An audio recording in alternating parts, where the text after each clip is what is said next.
few weeks ago, I made a video about how I got to 2200 ELO in online chess. It was very well received and even became the most viewed video on my channel. But the advice in that video is only really catered towards self-improvement and not about actual chess principles. Today, I wanted to make a video on the latter and give you guys 50 tips to improve your overall game and become an advanced chess player. You probably see these videos all the time with the most basic and mundane information known to man. So in this video, I'm going to specifically be giving advice that I don't hear many other people give. So you've at least left today with some information that you've not heard before. Of course, that means I'm going to be missing out on a bunch of key principles that will be crucial to your game. But if you really want to go and learn those, there are hundreds of videos out there already explaining them. But do let me know if you would like me to make a simpler version of this video with more basic concepts. The tips will be in no particular order, and for the sake of efficiency, I'm only going to briefly touch on them. If you still are unsure about any of the concepts that I'm listing in this video, feel free to comment. I make a big effort to reply to every comment on my long-form videos. So let's begin with tip number 1. Make unsound sacrifices when you're obviously losing. This only really applies for higher rated players, but if you're pretty sure that you're going to lose if you keep playing the way you are, why not sacrifice a piece and complicate the game a bit? Worst case scenario, you go and lose the game anyway.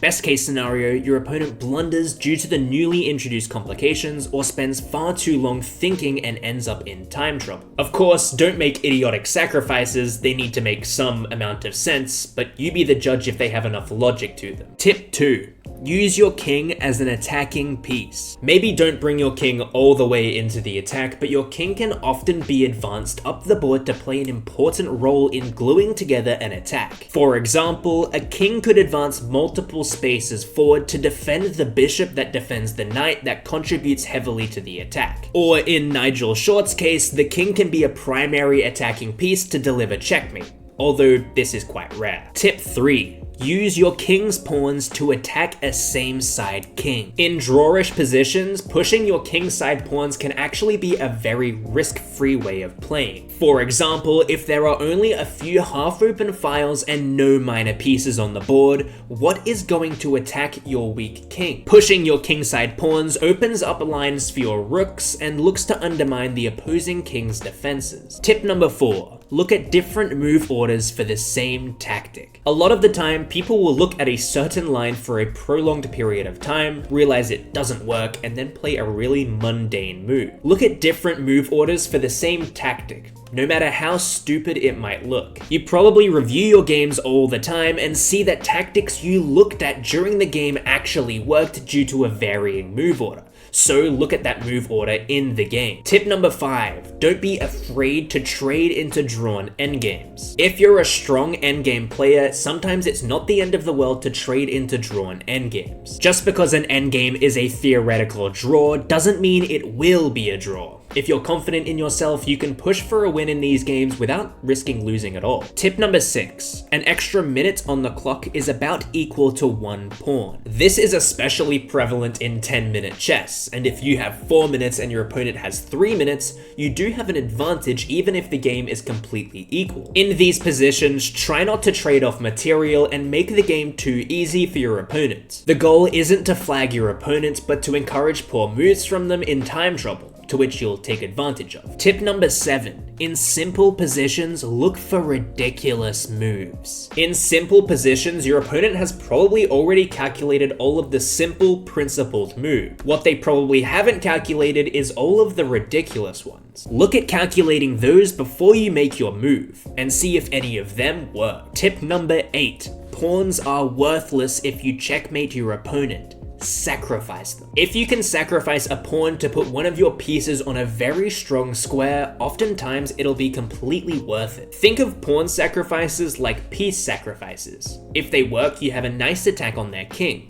If not, you'll just have to defend an endgame. Tip number 9, remove the king's defenders. Removing a kingside fianchetto or kicking the knight from the king's defense is almost always a good thing. It's 10 times easier to attack a king only guarded by pawns than it is to attack a king with a minor piece defending. Tip number 10, know your limitations. Do you see a line that looks like it might have some beneficial complications, but you can't quite calculate it? Don't play it. Know your limitations in chess. If you start pretending that you're better than you are, it's essentially hope chess. Tip 11. Punish lazy moves. Do your opponents shuffle pieces around or play lazy moves like h3 or a3?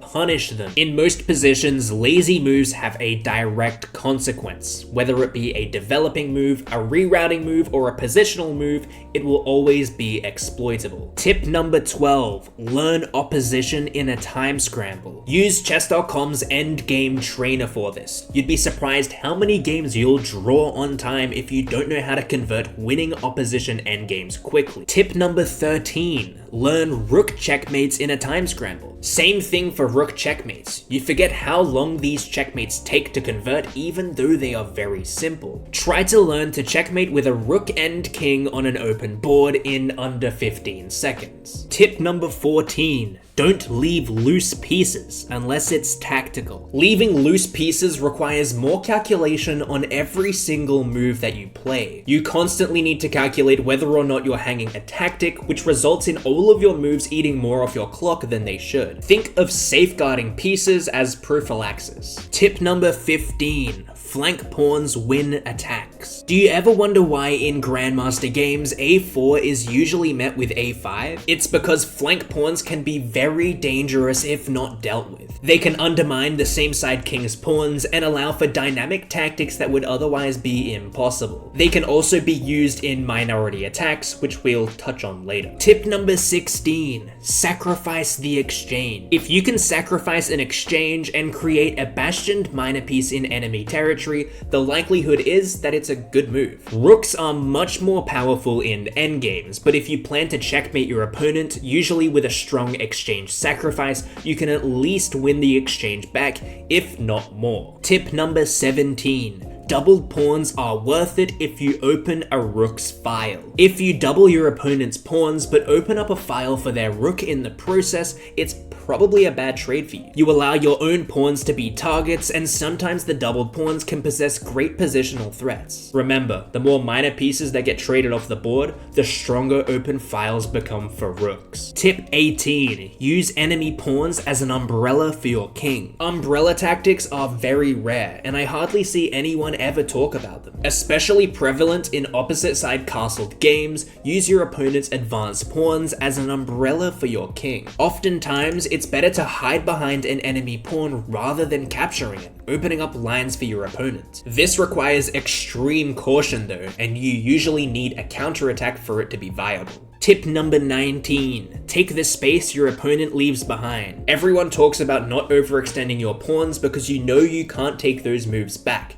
But the same applies for pieces. If a knight vacates a square, attempting to reroute or create space for another piece to pass, take the space the knight left behind. This concept is applicable to all pieces, especially kings in very reroute heavy endgames that require shouldering. Tip number 20. Don't be afraid of en passant. For some reason, people very much dislike the possibility of their pawn being taken en passant. A lot of the time, advancing a pawn and allowing it to be taken en passant will be the best move in a position. Whether it's confusing to calculate or people are just staying very loyal to the meme, it's a strange weakness that I see a lot in advanced players' games. Tip number 21. Attack weak pawns to attack weak kings. Sometimes, even if a backwards pawn is present in your opponent's position, it can be very impossible to exploit. Your opponent usually must respond to the threat though and tie all of its pieces to the pawn's defense. From here, look if you can quickly switch targets from the pawn to the king, feinting the defending pieces until finally something becomes indefensible. Tip number 22. Don't defend a knight with a knight. A very simple concept. If a knight is defending a knight and it gets kicked by a pawn and needs to move, both knights are undefended. This is a very simple concept but can be a much bigger weakness than it initially appears to be. Tip number 23. If you have no good piece moves, you probably have good pawn moves. Sometimes positions look like you have no good moves for your pieces and you feel like the game will just end in a draw. If you feel this way, you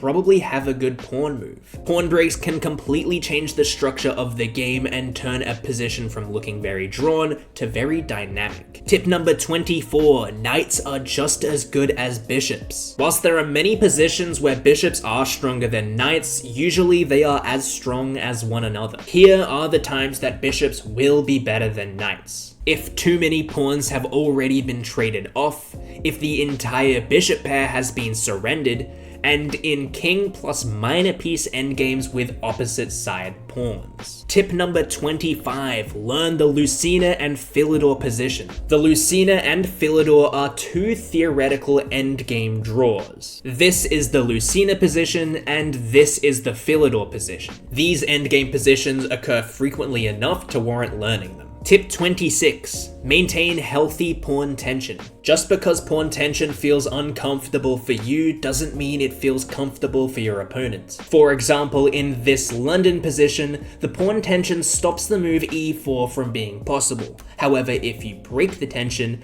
then e4 becomes possible and white will play it straight away. Breaking pawn tension might allow your opponent to get exactly what they want in a position. You probably have better moves than to break that tension. Tip number 27, know when to draw. Not all games are winnable. Not all positions are winnable either. Don't overtly push for wins in games where there is no win. You will overextend yourself, make poor decisions, and lose the game. Tip number 28, let your opponent self-destruct. In positional positions, look for moves for your opponent. If there aren't any good moves, force them to find one. There's a good chance that your opponent will play a subpar move which you can punish. Tip number 29. Opposite colored bishops in middle games can be +3 either way. If you're attacking the enemy king and the only minor pieces left on the board are opposite colored bishops, the game could be +3 either way. A light square bishop cannot defend a dark squared attack. Similar situations can occur in knight versus bishop attacks also. Tip number 30. In closed positions, rerouting is oftentimes more important than calculated tactics. Closed positions usually boast 0 tactics until rerouting occurs. By the time you've rerouted pieces to allow a tactic, it might be too late for your opponent and the position might be too cramped for them to defend a simple one-move threat. Tip number 31. In open positions, calculated tactics is more important than rerouting. The exact opposite of tip number 30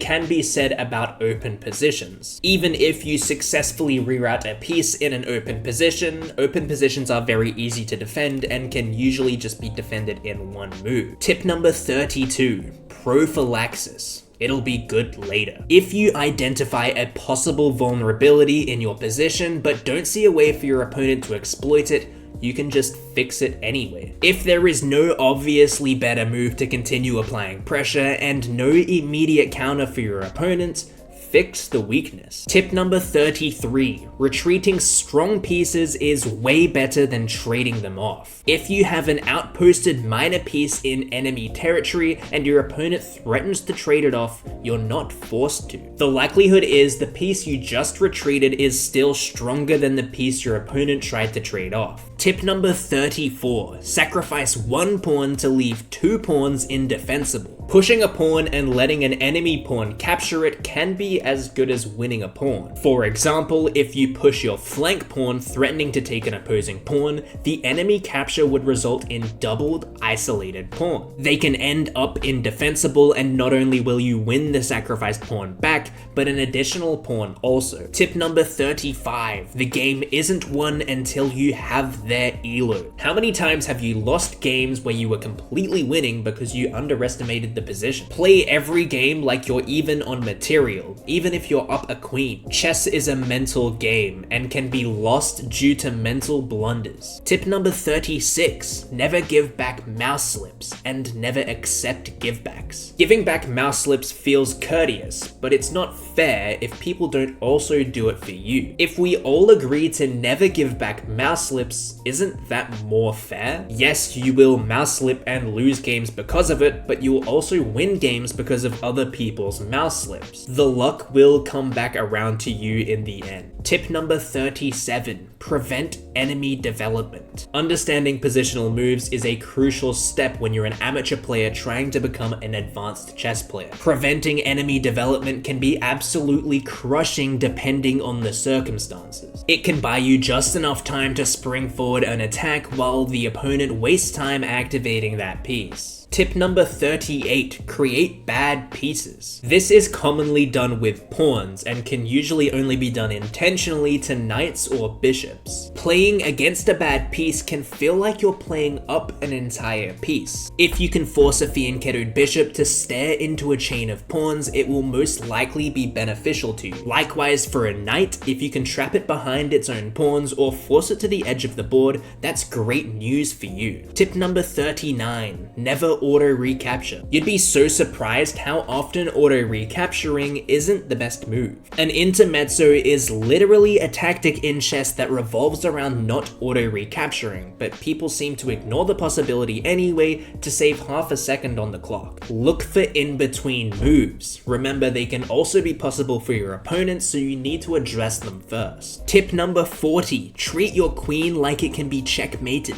The queen is the second most valuable piece on the board. If your queen gets trapped, the game is as good as over. People often get their queen trapped by realizing it's not currently under attack and assuming if something does attack it, it'll just move away because it's so dynamic. You wouldn't just assume that your king can just run away from an attack, so don't assume the same for your queen. Tip number 41, if you don't know if a move works, it doesn't. If you can't quite calculate a series of moves, then it simply doesn't work. Even if an engine would suggest that the line works, if you can't calculate to the end result, or at least have a rough evaluation of what would proceed, it doesn't work. Thinking otherwise is simply hope chess. You're also not getting better as a chess player if you're simply guessing. Tip number 42, pawns can be active and inactive. Just like pieces, pawns can be active and inactive. We spoke about pawn tension before. That would be an example of an active pawn, but as soon as you advance the pawn and break the tension, the pawn isn't really active in the same sense. It's also very prevalent in endgames. Pawns have varying jobs, like blocking a king's path to certain squares, defending pawn chains, or threatening to become passes. But some pawns are inactive and have none of those jobs. This is not to be confused with frozen pawns, which are very similar, but is just a word to describe pawns that cannot move. Tip number 43, don't be afraid to undo your mistakes. Sometimes we make bad moves, and the good thing about that is usually you can just undo that move and go back to where you started. This can be very difficult to do in some moments. You feel like you need to justify the bad move and keep it there by playing another audacious move. Usually the best move will be to go back on yourself and accept that you've lost a tempo. Don't try and justify bad moves. Tip number 44, the minority attack. At the advanced level, it's common for games to be won simply due to a pawn majority on the far side of the kings. It's important that if you don't possess the majority, you need to undermine those pawns with a minority attack. This leaves a single pawn on that side with multiple other pieces left on the board. It is a lot easier to attack as it has no connected pawns. Tip number 45, if your position is easy to play, push your opponent's clock. If your position is easy to play and your opponent seems to be struggling for moves, push them on the clock and play quickly. Don't play so quickly that you blunder, but play quick enough to force time off of their clock. Players blunder much more frequently in low time situations, and if you have a lot of good moves that are very easy to find, why not play them quickly? Tip number 46, what if I do it anyway? Off the top of my head, I can't remember whose quote this is. If you know it, let me know in the comments. When you attack something, your opponent is going to defend it.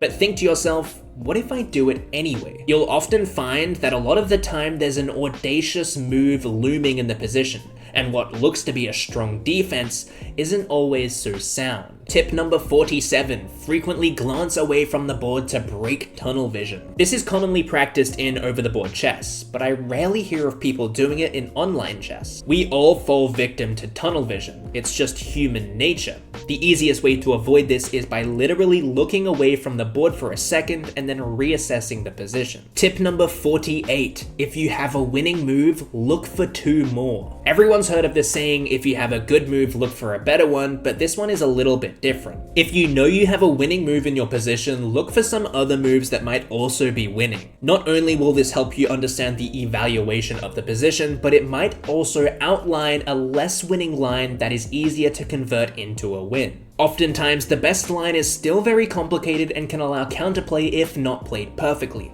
Why not look for another easier winning option? Tip number 49. Don't be afraid to move your king before castling. Castling isn't always necessary in every game of chess. Sometimes you can go for early attacks, and even though you lose castling rights, the position still holds up. Every move matters in chess, so think to yourself, is castling really necessary, or do your threats come first? And tip number 50. Don't trip over your own feet. The easiest way to get your own pieces trapped is by tripping over your own feet. Think of it like this. Every piece should have a place in your position. Not every piece should be in your position. Don't choke your own pieces, box them in, or inactivate them without a good reason. And that concludes all 50 tips to help you get from the amateur level to the advanced level of chess. Obviously, take these all with a grain of salt. Chess is an infinitely diverse game, and these won't always apply. If you do have any questions about any of these, do let me know in the comments and I'll be happy to reply. Also, let me know if there's any videos you want me to make covering certain topics. But thank you all for watching, and I hope you all enjoyed